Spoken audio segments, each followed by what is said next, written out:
Hello എല്ലാവർക്കും നമസ്കാരം. പുതിയൊരു വീഡിയോയിലേക്ക് സ്വാഗതം. നമുക്കിന്ന് ഈ വീഡിയോയിലൂടെ ലൂക്കാസ് ക്രിട്ടിക് എന്താണെന്ന് മനസ്സിലാക്കാം. അതായത് ഇത് 1976 റോബർട്ട് ലൂക്കാസ് ആണ് ഇൻട്രൊഡ്യൂസ് ചെയ്തത്. അതുകൊണ്ടാണ് ലൂക്കാസ് ക്രിട്ടിക് എന്നറിയപ്പെടുന്നത് കേട്ടോ. അത് ഇതിൽ പറഞ്ഞ ഇത്രയേ ഉള്ളൂ. ഒരു ഗവൺമെന്റ് ഒരു പോളിസി ചേഞ്ച് കൊണ്ടുവരുമ്പോഴത്തേക്ക് ഒരുപാട് ഹിസ്റ്റോറിക്കൽ ഡേറ്റയുടെ എവിഡൻസ് ഉണ്ടാവുമല്ലോ. ഇപ്പം അൺഎംപ്ലോയ്മെന്റ് റേറ്റ് എത്രയായിരുന്നു, ഇൻഫ്ലേഷൻ റേറ്റ് എത്രയായിരുന്നു, ഇതെല്ലാം അപ്രസക്തമായിട്ട് മാറുകയാണ്, ഇറലവൻ്റ് ആയിട്ട് മാറുകയാണ്. ബാങ്ക് റേറ്റ് ഇങ്ങനെയുള്ള കാര്യങ്ങൾ, ഹിസ്റ്റോറിക്കൽ ഡേറ്റ എല്ലാം അതിന് പ്രസക്തി ഇല്ലാതാവുകയാണ്. കാരണം വെച്ചാൽ ഗവൺമെന്റ് ഒരു നയം, ഒരു പോളിസി കൊണ്ടുവരുമ്പോഴത്തേക്ക് ആൾക്കാർ അതിനനുസരിച്ച് അവരുടെ ബിഹേവിയർ ചേഞ്ച് ചെയ്യും. അതായത് അവരുടെ സ്പെൻഡിങ് ആൻഡ് ഇൻവെസ്റ്റ്മെന്റ് പാറ്റേൺ ഒക്കെ ചേഞ്ച് ചെയ്യുമ്പോഴത്തേക്ക് ഈ പഴയ ഡേറ്റ, ഹിസ്റ്റോറിക്കൽ ഡേറ്റയൊക്കെ പ്രാധാന്യമില്ലാതെ അതിനെ ആശ്രയിക്കാൻ പറ്റാതെ, അതിനെ റിലേ ചെയ്യാൻ പറ്റാതെ പോകും. ഓക്കെ, അപ്പൊ ഒന്നാണ്, അതായത് ഈ ഒരു റീസൺ ആണ് ഈ ലൂക്കാസ് ക്രിട്ടിക്കിൽ പറയുന്നത്. നമുക്ക് വിശദമായിട്ട് മനസ്സിലാക്കാം. വീഡിയോയിലേക്ക് കിടക്കാം. The Lucas Critic. The Lucas Critic developed by economist Robert Lucas in 1976. ഈ വർഷത്തിലാണ് ഇത് ഡെവലപ്പ് ചെയ്തത്. Is A fundamental concept in macro economics. അത് പ്രത്യേകം മനസ്സിലാക്കേണ്ടത് മാക്രോ എക്കണോമിക്സിലെ ഫണ്ടമെന്റൽ ആയിട്ടുള്ള ഒരു കോൺസെപ്റ്റ് ആണ് കേട്ടോ. അതിന് അടിസ്ഥാനപരമായിട്ടുള്ള ഒരു കോൺസെപ്റ്റ് ആണ്. It ക്രിട്ടിസൈസസ് the traditional way. അത് ഞാൻ നേരത്തെ പറഞ്ഞില്ലേ, ട്രഡീഷണൽ ആയിട്ട് എങ്ങനെയാണ് എക്കണോമിക്സ് ചെയ്തിരുന്നത്? ഹിസ്റ്റോറിക്കൽ ഡേറ്റ ഉപയോഗിച്ചിട്ടാണ് പ്രെഡിക്റ്റ് ചെയ്തിരുന്നത്.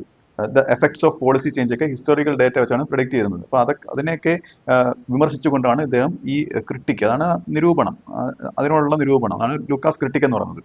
അങ്ങനെ നിരൂപിച്ചുകൊണ്ടാണ് ഇദ്ദേഹം ഇത് ഡെവലപ്പ് ചെയ്തത്.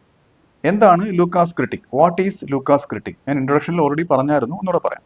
Economic relationships based on historical data. ഞാൻ പറഞ്ഞില്ലേ, ഹിസ്റ്റോറിക്കൽ ഡേറ്റയെ ബേസ് ചെയ്തിട്ടുള്ള economic relationship can become unreliable if government policies change. അത് ഗവൺമെന്റ് പോളിസി ചേഞ്ച് ആകുമ്പോഴത്തേക്ക് ഇതൊക്കെ അപ്രസക്തമാവുകയാണ്. എന്തുകൊണ്ടാണ് ഞാൻ നേരത്തെ പറഞ്ഞ പോലെ ജനങ്ങൾ അവരുടെ ബിഹേവിയർ, അവരുടെ റെസ്പോൺസ് ചേഞ്ച് ചെയ്യും. പോളിസിക്ക് അനുസരിച്ച് അവരുടെ സ്പെൻഡിങ് ഹാബിറ്റുകളൊക്കെ മാറ്റുമ്പോഴത്തേക്ക് ആ ഹിസ്റ്റോറിക്കൽ ഡേറ്റ അപ്രസക്തമായി മാറുകയാണ്. അതാണ് ലൂക്കാസ് ക്രിട്ടിക് എന്ന് പറയുന്നത്.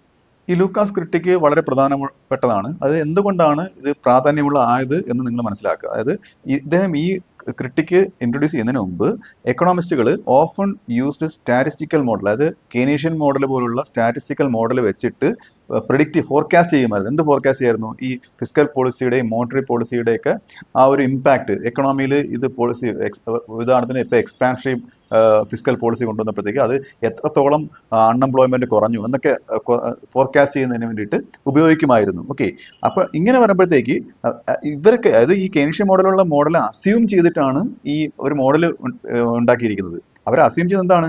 Relationships like consumption or investment stay constant. അതായത് കൺസംഷൻ, ഇൻവെസ്റ്റ്മെന്റ് ഇതൊക്കെ കോൺസ്റ്റന്റ് ആക്കി വെച്ചുകൊണ്ടാണ് ഇവർ ഈ മോഡലൊക്കെ ഡെവലപ്പ് ചെയ്തേക്കുന്നത്. അപ്പോൾ അതിന്റെ ബേസിലാണ് ഈ ഇമ്പാക്ട് അവർ അനലൈസ് ചെയ്യുന്നത്, ഈ മോഡൽ എടുത്ത് വെച്ചുകൊണ്ട്. ഓക്കെ, അപ്പോൾ അത് നടക്കത്തില്ല.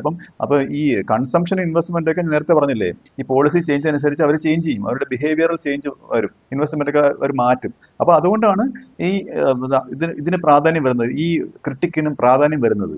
Lucas pointed out that this is misleading. അത് നേരത്തെ പറഞ്ഞ കാര്യം മിസ്ലീഡിങ് ആണ്. അത് ഇദ്ദേഹത്തിന്റെ ക്രിട്ടിക്കാണ് ഞാൻ പറയാൻ പോണത്. മറ്റേത് കോൺസ്റ്റന്റ് ആയിട്ട് ഇൻവെസ്റ്റ്മെന്റ് ബിഹേവിയറെ കോൺസ്റ്റന്റ് ആയിട്ട് വെക്കുന്ന കാര്യം. ഓക്കെ, അത് മിസ്ലീഡിങ് ആണ്. എന്തുകൊണ്ടാണ്? People learn from policy changes. അത് അതിന്റെ കാരണ സഹിതം ഇദ്ദേഹം പറയുന്നുണ്ട്. ആൾക്കാർ ഈ പോളിസി ചേഞ്ചിൽ നിന്ന് ലേൺ ചെയ്യും, പഠിക്കും. പീപ്പിൾ ഫോം എക്സ്പെക്ടേഷൻസ്, അവർ എക്സ്പെക്ടേഷൻസ് ഫോം ചെയ്യും. അത് ഫ്യൂച്ചർ എക്സ്പെക്ടേഷൻസ് ഫോം ചെയ്യും. അത് പ്രത്യേകിച്ച് റാഷണൽ എക്സ്പെക്ടേഷൻസ് ആണ് കേട്ടോ. അത് അവരുടെ യുക്തിപരമായിട്ടുള്ള എക്സ്പെക്ടേഷൻസ് ഫോം ചെയ്യും. എന്നിട്ട് അവർ അതിനനുസരിച്ച് അവരുടെ തീരുമാനങ്ങൾ മാറ്റും. Therefore their behaviour adapts. Okay, അതിന് അനുയോജ്യമായിട്ട് മാറുന്നു അവരുടെ behaviour. Making old models inaccurate. ഇങ്ങനെ പ്രത്യേകം നേരത്തെ പറഞ്ഞ പോലുള്ള ഓൾഡ് മോഡൽസ് ഒക്കെ അപ്രസക്തമായി തീരുകയാണ്. അതാണ് ഇദ്ദേഹം ഇതിന്റെ കാരണങ്ങളായിട്ട് ചൂണ്ടിക്കാട്ടുന്നത്. ഇതിന് വ്യക്തമായിട്ടുള്ള ഒരു ഉദാഹരണം ഞാൻ പറയാം. അതായത് suppose the government always increasing the spending. അത് ഗവൺമെന്റ് സ്പെൻഡിങ് കൂട്ടുകയാണെന്ന് വെച്ചോ. ഗവൺമെന്റ് എന്തിനാണ് സ്പെൻഡ് ചെയ്യുന്നത്? ഡെവലപ്മെന്റ് ആയിട്ടുള്ള ആക്ടിവിറ്റീസിന്. ഇപ്പം റോഡ് പണി, പാലം പണി, അതുപോലെ ഇൻഫ്രാസ്ട്രക്ചർ, ഇലക്ട്രിസിറ്റി പോലുള്ള ഡെവലപ്മെന്റ്, ഇറിഗേഷൻ ഫെസിലിറ്റി, അങ്ങനെയുള്ള കാര്യങ്ങൾക്ക്, സ്കൂള്, ഹോസ്പിറ്റൽസ്, അങ്ങനെ ഗവൺമെന്റ് സ്പെൻഡ് ചെയ്യുകയാണ് ഡ്യൂറിങ് റിസഷൻസ്. അതായത് ആ സാമ്പത്തിക മാന്ദ്യം ഉണ്ടാകുമ്പോഴാണ് ഈ അഗ്രിഗേറ്റ് സപ്ലൈ കൂട്ടുന്നതിന് വേണ്ടിയിട്ട് ഒരു സപ്ലൈ സൈഡ് പോളിസി ആയിട്ട് ഗവൺമെന്റ് സ്പെൻഡ് ചെയ്യുന്നത്, കൂടുതൽ പോളിസി കൊണ്ടുവരുന്നത്. ഇങ്ങനെ വരുമ്പോഴത്തേക്ക് ഒരു പ്രോസസ്സ്, അതായത് എക്കണോമി ചേഞ്ച് ആവാൻ പോവുകയാണ്, ആൾക്കാർ ആന്റിസിപ്പേറ്റ് ചെയ്ത് കഴിഞ്ഞു. Okay, people may start expecting this and change there behaviour. അപ്പോൾ തന്നെ അവർ ബിഹേവിയർ ചേഞ്ച് ചെയ്യും. അവർ സേവ് ലെസ്, സേവിങ് അവരങ്ങ് കുറയ്ക്കും, ഒരു സ്പെൻഡ് ചെയ്യാൻ തുടങ്ങും. കാര്യം എക്കണോമി ചേഞ്ച് ആവുകയാണ്, അവർക്കറിയാം. Spend more during recessions. എന്നിട്ട് അവർ ഈ ഞാൻ പറഞ്ഞ പോലെ സേവിങ് കുറച്ചിട്ട് കൂടുതൽ റിസഷൻ ടൈമിൽ സ്പെൻഡ് ചെയ്യാൻ നോക്കും. ഓക്കെ, അവർക്കറിയാം അത് എക്കണോമി ഡെവലപ്പ് ആവാൻ പോവുകയാണെന്നുള്ളത്. അപ്പോൾ which alters the economic outcome. അതായത് അവർ ഈ ഒരു ബിഹേവിയർ ചേഞ്ച് ചെയ്തില്ല എന്ന് വെച്ചോ, അങ്ങനെയാണെന്നുണ്ടെങ്കിൽ അവർ കൂടുതൽ സേവ് ചെയ്യുകയും കുറച്ച് സ്പെൻഡ് ചെയ്യുകയും ചെയ്യുന്നു. അപ്പോഴത്തേക്ക് ആ ഒരു പോളിസിയുടെ എഫക്റ്റ് അവിടെ ഇല്ലാതാവുകയാണ്. മനസ്സിലായി? ഇതാണ് example. So if a model is built using past data, അപ്പോൾ പാസ്റ്റ് ഡേറ്റയുടെ അടിസ്ഥാനത്തിലാണ് ഈ മോഡൽ ഡെവലപ്പ് ചെയ്തിട്ടുള്ളത് എന്നുണ്ടെങ്കിൽ അപ്രസക്തമാവുകയല്ലേ. Where people didn't expect this behaviour, അതായത് ആൾക്കാർ ഈ ബിഹേവിയർ എക്സ്പെക്ട് ചെയ്യാതെയാണ് ഒരു പാസ്റ്റ് മോഡൽ, അതായത് ഒരു പ്രീവിയസ് ആയിട്ടൊരു മോഡൽ ഡെവലപ്പ് ചെയ്തിട്ടുണ്ടെന്നുണ്ടെങ്കിൽ അത് വർക്ക് ആവത്തില്ല. It won't accurately predict the results of a future policy. ഒരു ഫ്യൂച്ചർ പോളിസിയുടെ ഒരു റിസൾട്ട് പ്രിഡിക്റ്റ് ചെയ്യാൻ അങ്ങനെ ഒരു മോഡലിന് പറ്റില്ല. ഇതിൽ നിന്ന് വളരെ ഇമ്പോർട്ടൻ്റ് ആയിട്ട് നിങ്ങൾ ഒറ്റ കാര്യമാണ് മനസ്സിലാക്കേണ്ടത്. അതിന്റെ കീ ഇൻസൈറ്റ് എന്ന് പറയുന്നത് പോളിസീസ് അഫക്റ്റ് എക്സ്പെക്ടേഷൻസ്. പോളിസീസ് ഞാൻ നേരത്തെ പറഞ്ഞ പോലെ ആൾക്കാരുടെ എക്സ്പെക്ടേഷനെ ബാധിക്കുന്നു. ഈ എക്സ്പെക്ടേഷൻസ് എന്തിനെ ബാധിക്കുന്നു? ഔട്ട്കമ്മിനെ ബാധിക്കുന്നു. ഓക്കെ, അപ്പം ഇങ്ങനെ ഒരു കണക്ഷനാണ് ഇതിൽ വരുന്നത്. ഇനി ഇതിൽ വരുന്ന മറ്റു കാര്യങ്ങൾ നോക്കാം. Implications of the Lucas critique വളരെ ഇമ്പോർട്ടൻ്റ് ആണ് ഈ പോയിന്റ് എന്ന് പറയുന്നത്. Models must include micro foundation. മോഡൽസിൽ മൈക്രോ ഫൗണ്ടേഷൻസ്, മാക്രോ വ്യത്യാസം അറിയാമല്ലോ. അപ്പം മൈക്രോയിൽ വരുമ്പോഴത്തേക്ക് how individual people and firms behave, അതായത് ഇൻഡിവിജ്വൽസിന്റെ കാര്യവും market demand, market supply, individual demand, individual supply, ഇങ്ങനെയുള്ള മൈക്രോ ഫൗണ്ടേഷൻസ് കൂടെ ഇതിൽ ഉൾപ്പെടുത്തണം എന്നാണ് പറയുന്നത്.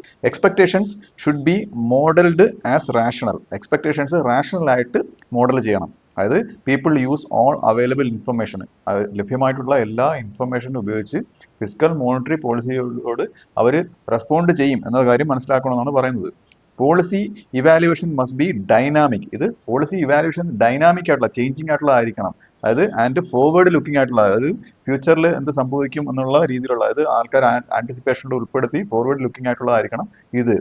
Not just based on past ഡേറ്റയെ ഉപയോഗിച്ചിട്ടുള്ളതായിരിക്കരുത് ഇതെന്ന് പറയുന്നത് പോളിസി ഇവാലുവേഷൻ. അതായത് പോളിസി നടപ്പിലാക്കുമ്പോഴത്തേക്ക് അത് എങ്ങനെ ഒരു ഇമ്പാക്റ്റ് എക്കണോമിയിൽ ഉണ്ടാക്കുന്നു എന്നുള്ള ഒരു വിലയിരുത്തൽ എന്തായാലും ഒരു ഫോർവേഡ് ലുക്കിംഗ് ആയിട്ടുള്ളതായിരിക്കണം. അത് മാത്രമല്ല ചേഞ്ചിങ് ആയിട്ടുള്ളതുമായിരിക്കണം എന്നാണ് പറയുന്നത്.